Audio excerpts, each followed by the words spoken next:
जगदीश पासी जी के अथक परिश्रम के द्वारा, अथक मेहनत के द्वारा आज आप लोगों के बीच में नए नए पल्ले उगने का काम कर रहे हैं, नए नए पेड़ों से पुष्प रंजित होने का काम कर रहे हैं। यही भावी पीढ़ी, यही आने वाले कल आप इनको शिक्षा देंगे, आप इनको ज्ञान देंगे तो निश्चित है आपके कामयाबी का जरिया बनेंगे।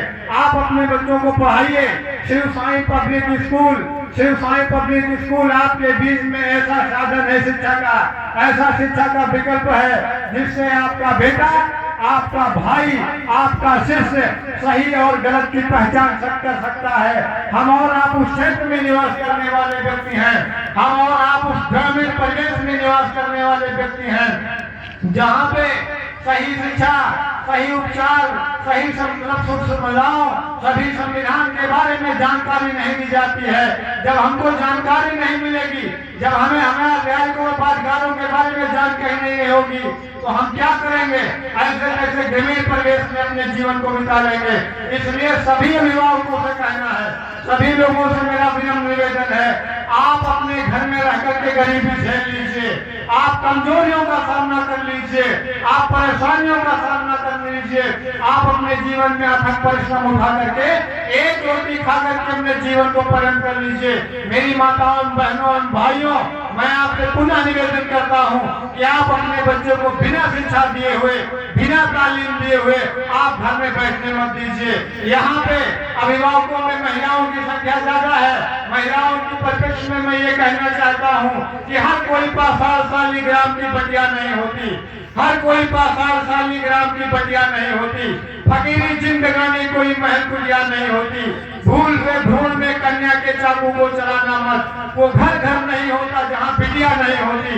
मैं इन पंक्तियों के साथ मैं आपको आज्ञा करना चाहता हूँ, बेटियों के लिए जो बंधन की सीमाओं में रख करके लोग विद्यालय और कॉलेजों की ओर प्रतिबंध लगा करके घर में रसोइयों का काम करवाते हैं, घर का काम करवाते हैं, खेतियों का काम करवाते हैं, जैसे आप अपने बच्चों को अधिकार दे रहे हैं, जैसे आप अपने बच्चों को बातों को आगे बढ़ने का अवसर दे रहे हैं, उसी प्रकार से आप अपनी बेटियों को भी अवसर दीजिए।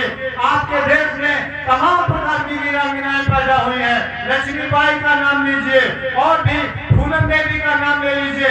आज हमें से फूलन देवी के बारे में ये कहलवाया जाता है, देखिए शिक्षा के अभाव की कमी होने की वजह से हमें और आप फूलन देवी को डाकू कहते हैं। जो अपने अधिकार की लड़ाई लड़ेगा, जो अपने मान सम्मान गरीबों की लड़ाई लड़ेगा, वही हमारे लिए डाकू है। हम आप बड़े हर्ष के साथ डाकू बोलते हैं, हम आप बड़े शब्द के साथ अपमानित करते हैं, तो आप अपने पूर्वजों को याद करिए, आप अपने पुरखों को याद करिए। तमाम प्रकार के लोगों ने शिक्षा के क्षेत्र में आपको आगे बढ़ाने के लिए प्रयत्न किया। आपके नायक, आपके हीरो बाबा साहब भीमराव अम्बेडकर ने कहा था, भीमराव अम्बेडकर ने कहा था, जाओ अपने दीवारों पर लिख दो, जाओ उन लोगों से कह दो, जिस दिन हमारे गरीब लोग कम से कम शिक्षा और ज्ञान के दीपक को प्रकाशित करने में लग जाएंगे, उस दिन सत्ता आप लोगों के हाथ में होगी। तो आप लोग शिक्षित बनिए, सुसंगठित बनिए, परिश्रम करिए, मेहनत करिए, शिक्षा की दृष्टिकोण से आगे बढ़िए। मैं इसी परिप्रेक्ष्य में आए हुए आगंतुकों का, आए हुए मेहमानों का दिल से आभार व्यक्त करता हूँ। आज जो समस्याओं के घेरे में आप लोग घिर रहे हैं, इस संबंध में दो पंक्तियां निवेदित करके अपनी जगह लेना चाहता हूँ। चरागों के सफर में दबदबा हो आंधियों का, चरागों के सफर में दबदबा हो आंधियों का, तो अंजाम जुल्मत के सिवा कुछ नहीं है। चरागों के सफर में दबदबा हो आंधियों का, अंजाम जुल्मत के सिवा कुछ भी नहीं है। दुनिया नफरतों की आखिरी स्टेज पे है, इलाज इसका मोहब्बत के सिवा कुछ भी नहीं है। अगर मोहब्बत करते हो, आप अपने बच्चों को ज्ञान दीजिए। ज्ञान नहीं है, बेकार है, भरा नहीं जो भावों से बहती, जिसमें रसधार नहीं, हृदय वही वो पत्थर है जिसमें मानवता का प्यार नहीं। मैं ज्यादा समय न लेकर के समय की विसंगतियों को देखते हुए मैं ज्यादा समय नहीं लेना चाहता।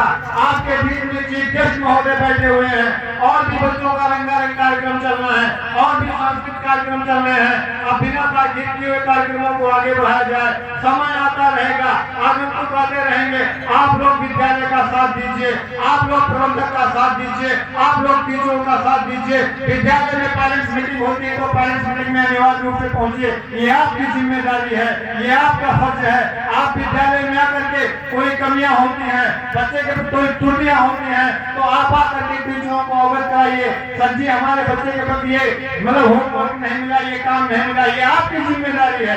अपने विद्यालय को उठाना, अपने बच्चों को आगे बढ़ाना, ये हम सबकी जिम्मेदारी है। आप लोग शपथ लीजिए, सौगंध लीजिए कि आज से शिव साई पब्लिक स्कूल को आगे बढ़ाने में हम लोग बढ़ चढ़ करके योगदान देंगे। मैं पुनः सब लोगों का दिल से आभार करते हुए बहुत बहुत धन्यवाद।